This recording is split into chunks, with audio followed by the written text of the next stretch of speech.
So we started this tradition a couple years ago. So of on Mother's Day, just getting some moms and asking some questions and learning from them.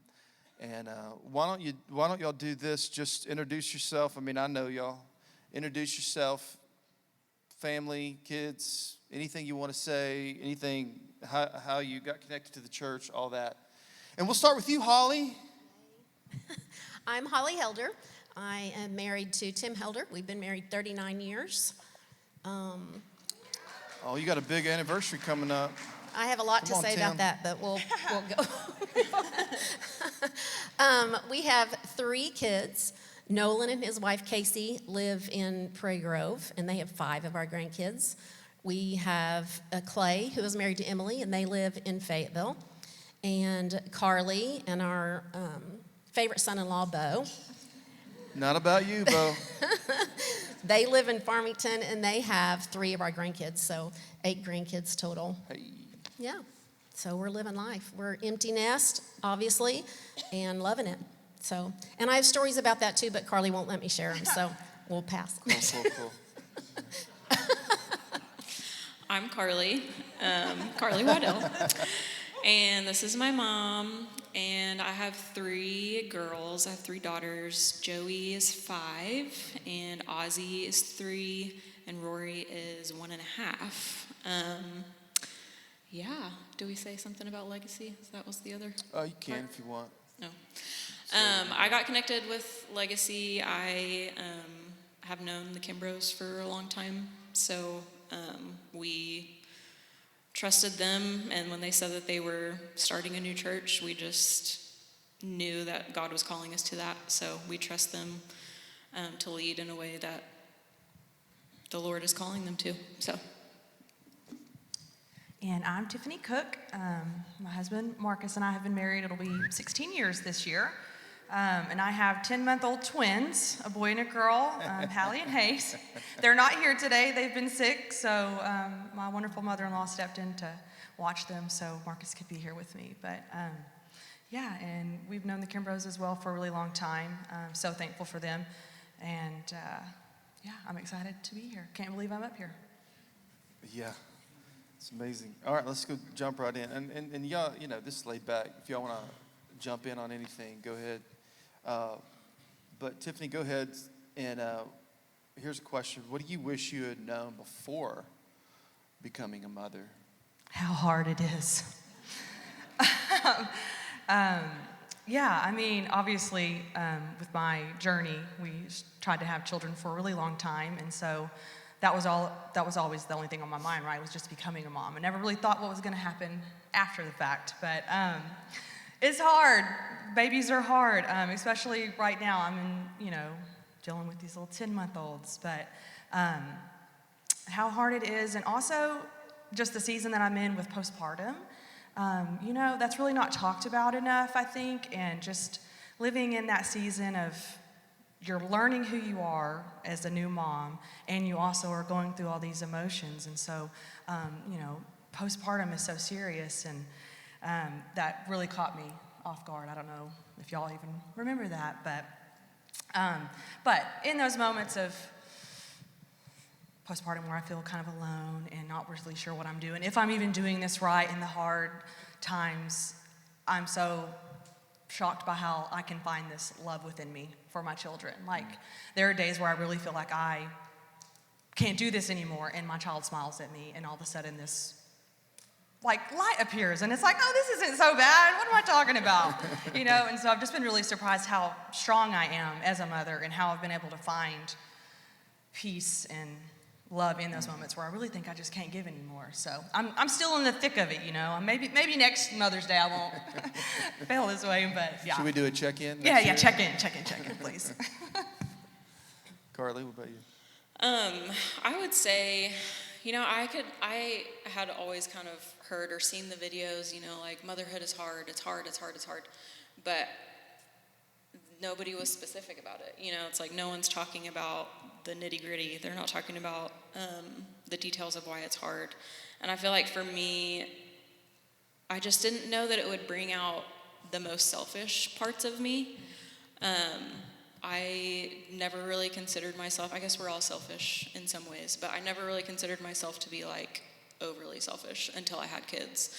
And then it just like, motherhood just convicts you, you know? It like makes you realize, okay, why am I frustrated right now with my 3-year-old who wants me to go play outside? And I'm like, I just don't want to, you know? I really want to sit right here and I want to do what I'm doing and I don't want to go out there. And so then I'm like, I'm having to search deep within myself. Like, okay, what is the reason is there a legitimate reason? No, usually there's not. And it really, a lot of times, I find that it comes down to like my own selfishness. And it just comes down to, I kind of feel like they're against me sometimes. Like they're doing things to become my enemy, you know? No, but really, it can feel like that. It can feel like, oh my gosh, they're making my life so hard right now. And I have 3 toddlers, basically. Joey's kind of exiting toddlerhood, but I have 3 toddlers, so it's very demanding. Every need I have to fulfill.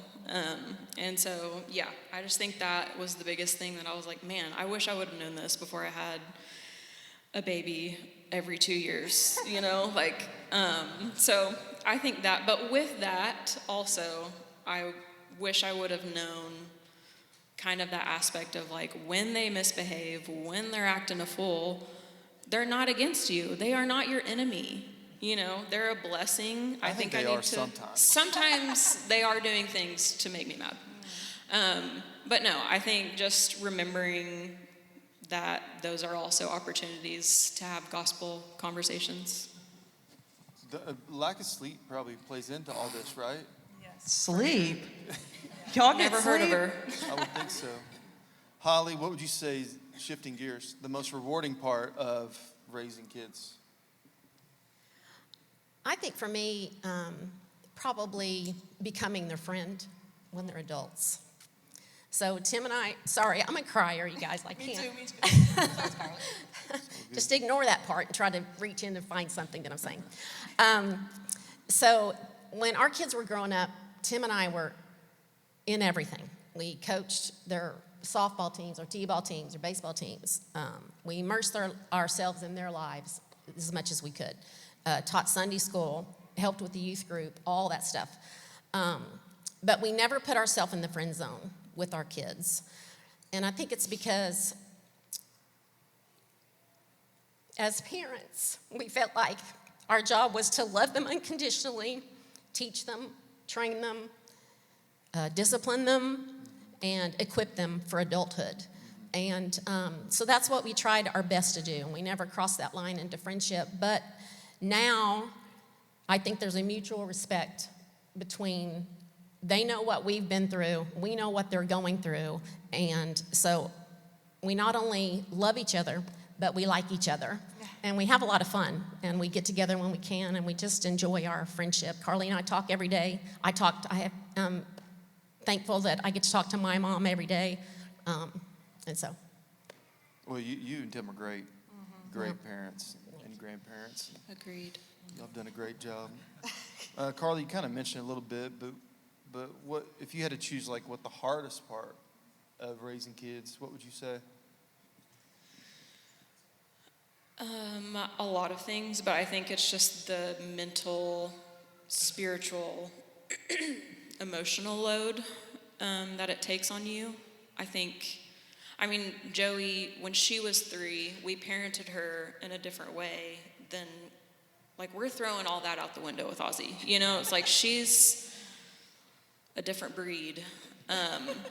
Love her so much. She's just different, you know, and so we're having to learn and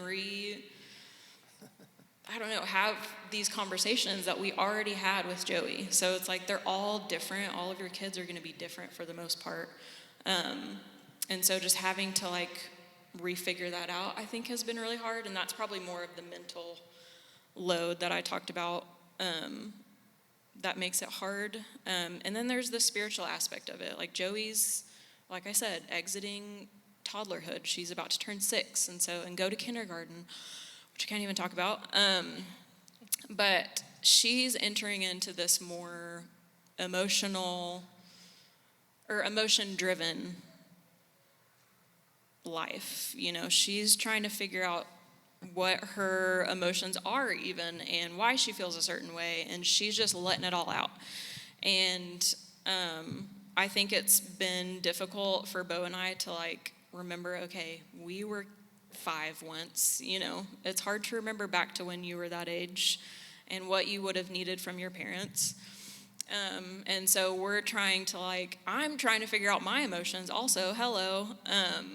I'm trying to figure out, okay, I don't need to be frustrated right now. I don't need to take this personally. I need to guide her through this and help her figure out how she feels and how to cope with it, basically. But I also think one of the hardest things is not operating out of survival, which is a big struggle for me. I tend to operate out of being overwhelmed, and usually that means I kind of would like to hide away. I would like to just avoid whatever's happening. And so I think, I don't know, turning away from that survival mode, like I'm not going to operate out of being frustrated or overwhelmed or emotional. I'm going to operate in a way that's intentional and that can bring them back before the Lord. And just, it's hard. It's harder than what I'm saying it is. It just, I'm preaching to myself basically right now, but I think aiming for ministering to their little hearts instead of just shooting for behavioral modification, which is really, really hard, especially at this age that they're at. Yeah. Speaking of that, like the spiritual side of it, Tiffany, I know you grew up in church, Pentecostal. I had to confiscate your tambourine one day here. And you've asked about flags, and you know, so I know you have a spiritual upbringing. I mean, you've been following Jesus for a long time. How has that influenced motherhood? What practically, just speak to that. Well, I mean, that's the only thing that gets me through, right? So, I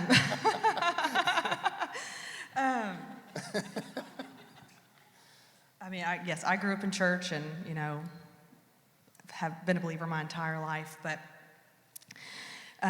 just every day, like I have to wake up every single day and choose to, you know, first look at God, because there are days I wake up and I'm like, how am I going to get through today with a positive attitude, or not how am I going to get through it, but I want to, and I know there's going to be something that is going to come across, so I do have to find myself a lot of mornings, just quick little prayers here and there.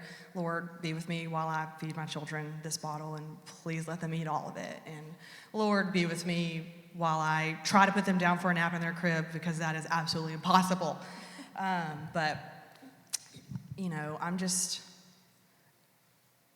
also like learning a new me. Like with our testimony, we tried to have children for 11 years. It was a really long journey. And, you know, a lot of my identity and my spirituality the past 11 years has been praying to become a mother and praying for that promise to be answered. And that promise has been answered, and it's amazing, and I'm so thankful.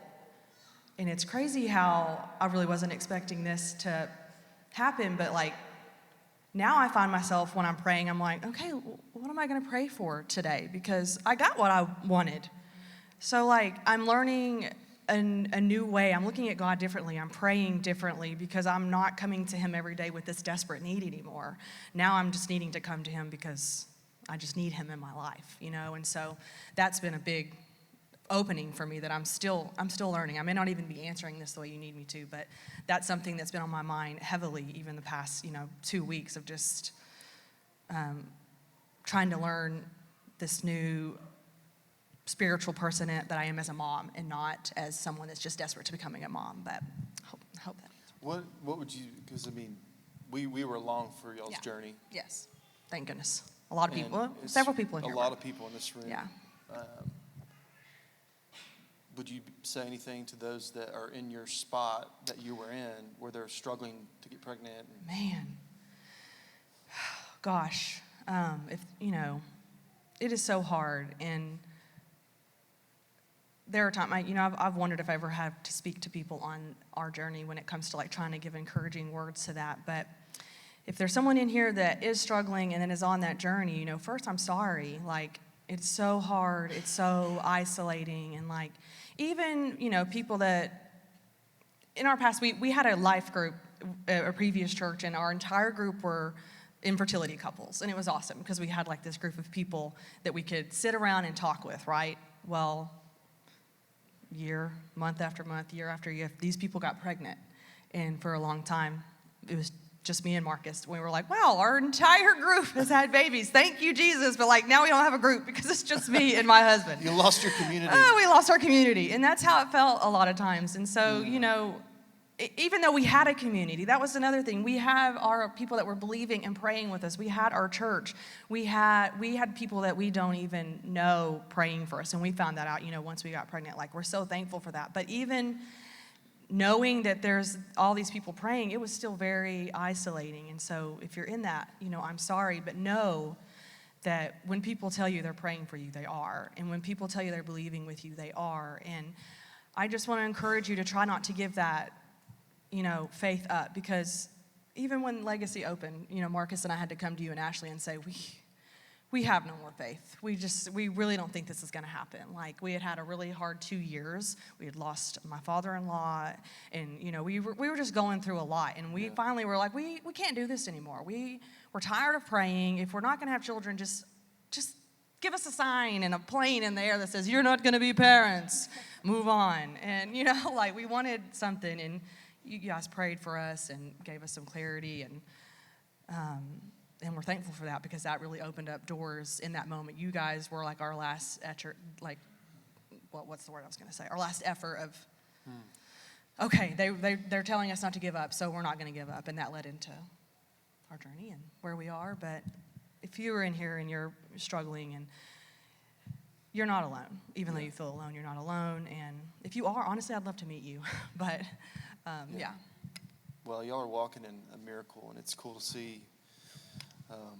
Holly, I know Tim pretty well, and I know today's not about him at all, but he seems like a great guy, great father, grandfather.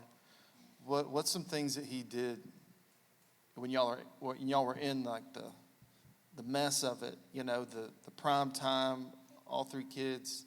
What's some things that he did that was helpful? Help some of the husbands out real quick. Well, Especially Tim has always had my back, especially in front of the kids. He never let them talk ugly to me. He would step in and say stuff like, hey, you can't talk to my wife like that. Or, he just always had my back, in that he would show the kids in his actions and his words how to honor me and love me, no matter the situation.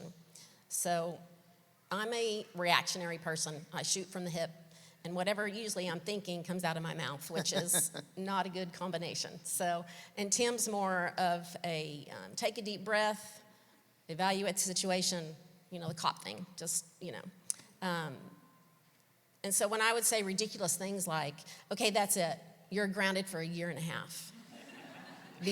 Before our kids could open their mouths, he would say, yeah, and maybe 2. Knowing full well that, once we get behind closed doors, we're going to have to discuss this, and I'm going to have to come off the ledge and retract my words. But we never let our kids see us sweat. We always presented a united front together. And I think he's such an example of how to love me in every situation. We bought a brand new 4Runner, the only new car we've ever had, because of the situation, and probably the only new car we'll ever have. But we drove it off the lot. We hadn't had it probably a month, and I backed it into the garage. Yeah, you did. I did. On purpose? No. Oh, okay. It's a story. Okay. I could defend myself, but I'm not going to. Anyway, so I backed it into the garage. I fall apart. The kids are in the car. They're upset. Tim comes out, wraps me in his arms, and says, "It's okay. It's just a car. No big deal. You got to get the kids to school." So I took the kids to school. We got the car fixed. The next time, black. Did I say it was black? Shiny, beautiful, 4Runner. brand new. Yeah, you said brand new. Brand new. The second time I backed the car into the garage. The same garage? Same garage. Yeah, okay. Same car. That was on not on purpose Same either? kids. Yeah. Okay. He brought me flowers. So, so anyway, he's just, our whole idea as parents is to train our kids, teach our kids, but to live by example. And he's very good at that. So, Tell us something he did wrong. Never mind. I want to say this too, we tried to prioritize our relationship, which is really hard whenever you're in the throes of young parenting. You can't see past to empty nest, but in a blink of an eye it happens. And it's so important that you have nurtured the relationship with your spouse. When the kids are little, you can put them to bed early. Tim and I had, our quiet time then, or just our time together to connect.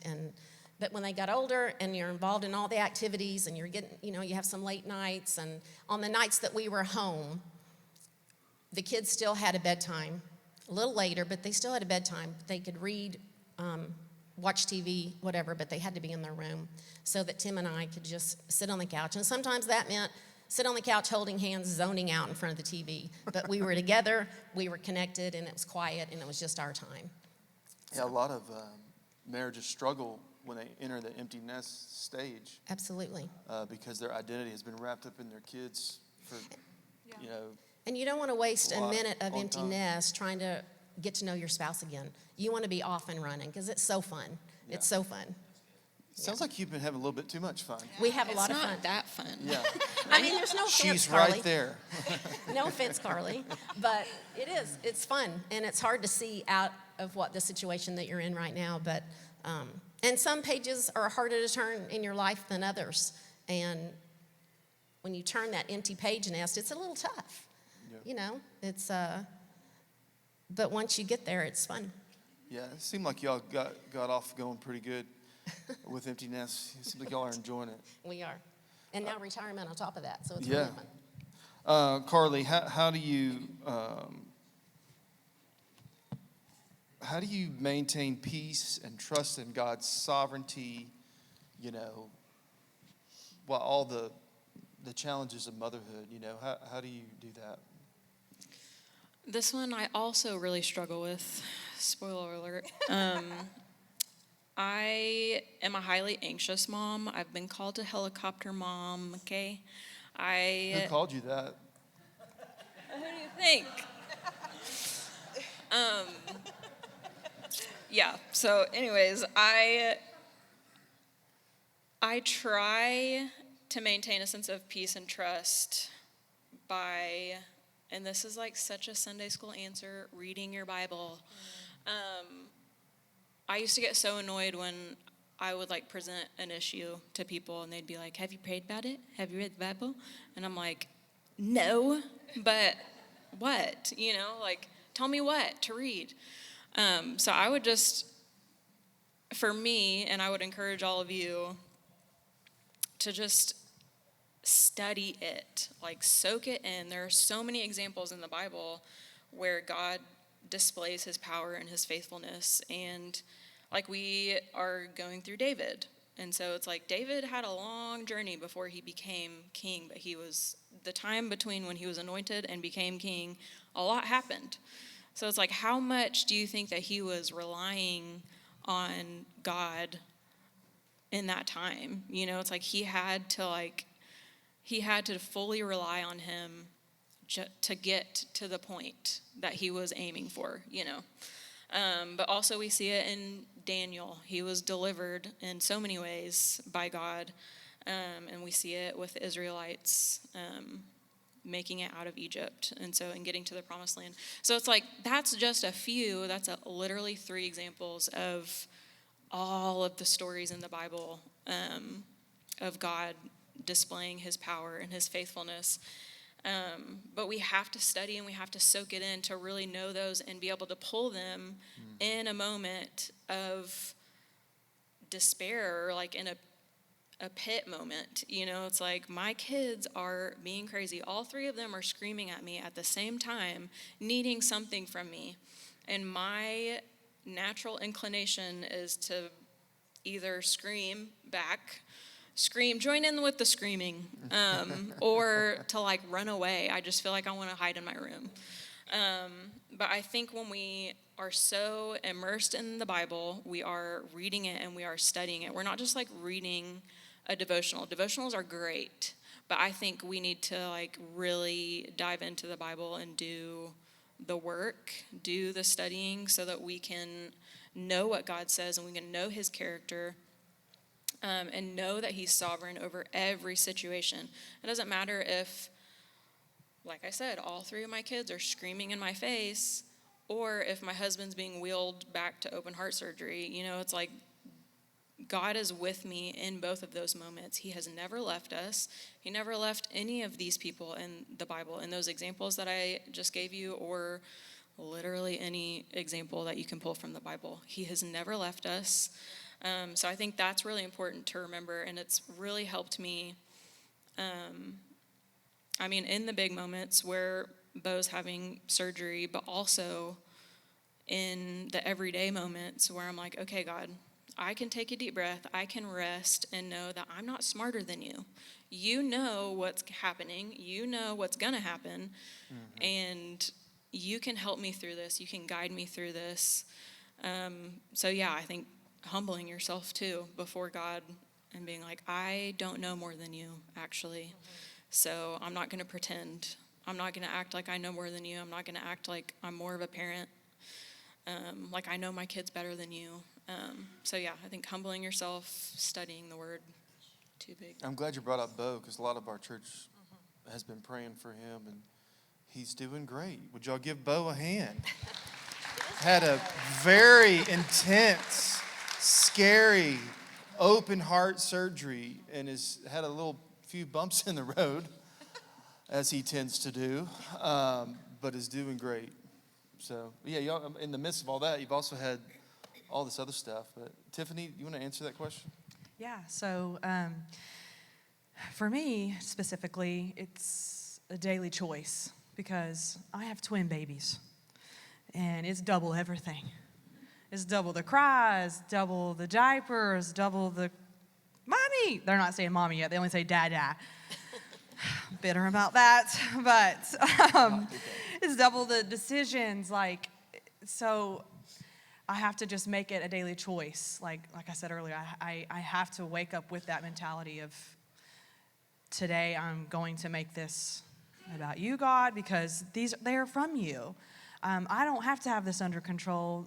You've got this under control. And again, it's hard for me right now to sit down and read my Bible. I'm not going to lie, because if I sat down and tried to read something for more than 5 minutes, if it's quiet, I might fall asleep, because I'm not getting any sleep right now. So for me, I have to find it in those quick prayers. I rock them for naps. Those are the moments where I pray, and if I'm washing bottles, praying. They're screaming, I'm praying, and so I have to find it differently right now. And, I do try to read when I can, but it's hard. I'm, like I said, I'm in the thick of it. But I just have to remind myself daily that ultimately my children belong to him. And he loves them more than I do, and which is, hard to fathom, but he does. And, it's a daily choice for me to choose that. Holly? I think one of the best pieces of advice that I ever heard was from Dr. Dobson's radio show, Focus on the Family, old show. But he said to make your house the party house.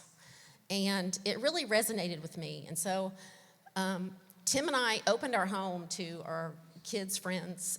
They could have them over whenever they wanted to, basically. But it called for late nights after Friday night football games when we were exhausted after a long week. Sunday afternoons, which is nap time. But, we had kids over. But we always kept the freezer full of snacks, and we always knew where our kids were, what they were doing, and who they were with. And we started this kind of when they were young teenagers. And so when they were able to drive, it kind of became a habit. And so they just would come to the house and hang out, and we built relationships with their friends. And they kind of thought we were cool. Our kids never understood that, but we enjoyed getting to know their friends, but keeping them in church. And Nolan, not so much. His youth group wasn't that great. But Clay and Carly had a great group of friends within their youth group. And I think by keeping them immersed in that, and then having the kids in our home, we want to think as parents that we have the loudest voice in their life. But the truth is, we all know peer pressure is a real thing. And we don't always have the loudest voice. And they're pulled in different directions. And so, but I think if they're hanging out with the right kids, the chances are to make the better choice and the better decisions. And it also helped take care of some of the riffraff, the people we didn't really want our kids hanging out with. They didn't want to come to our house and hang out, but it was, we had tried to form a habit with our kids and their friends just to come over and hang out. So I think the church is vital in raising your kids because of all the different pools. Absolutely. Yeah. Absolutely. Well, y'all are very wise, and enjoyed hearing from you. Would you give them a hand?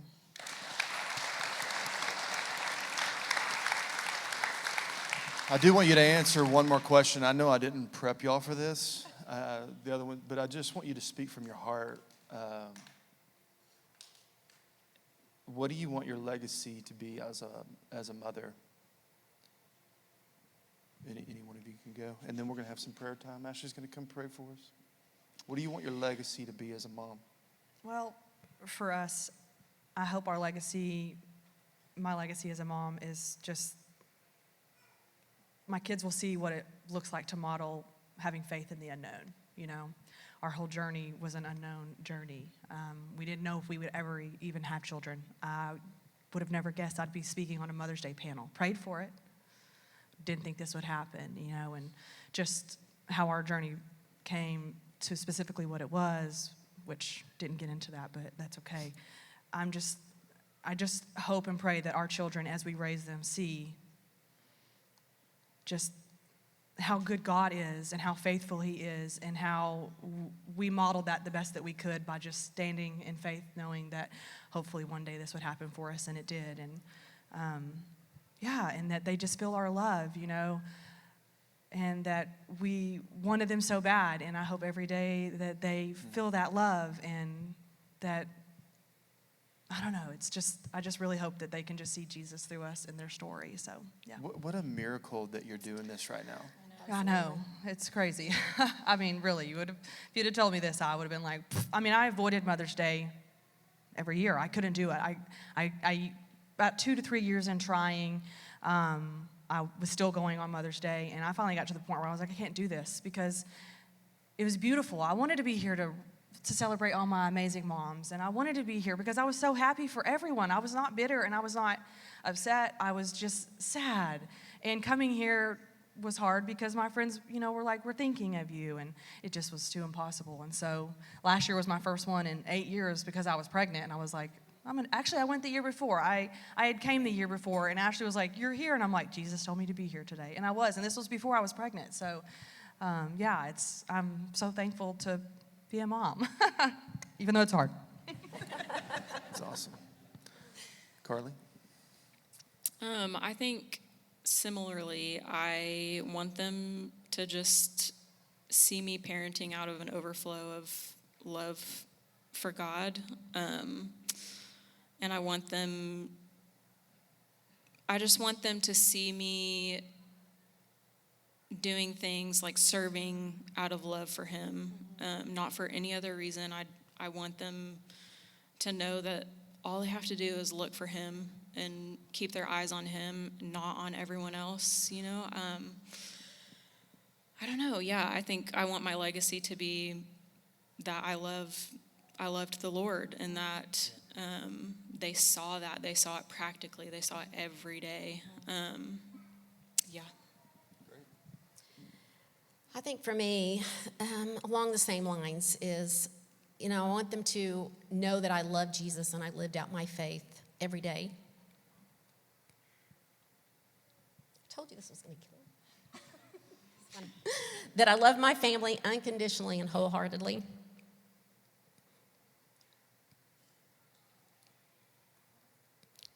That I loved and was good to people. That I was thankful. That I laughed a lot, enjoyed the short life that we have. And I love the verse that you shared, Proverbs 31:28. Her children arise and call her blessed, and her husband also, and he prays with her. Love it. Would you give them one more hand?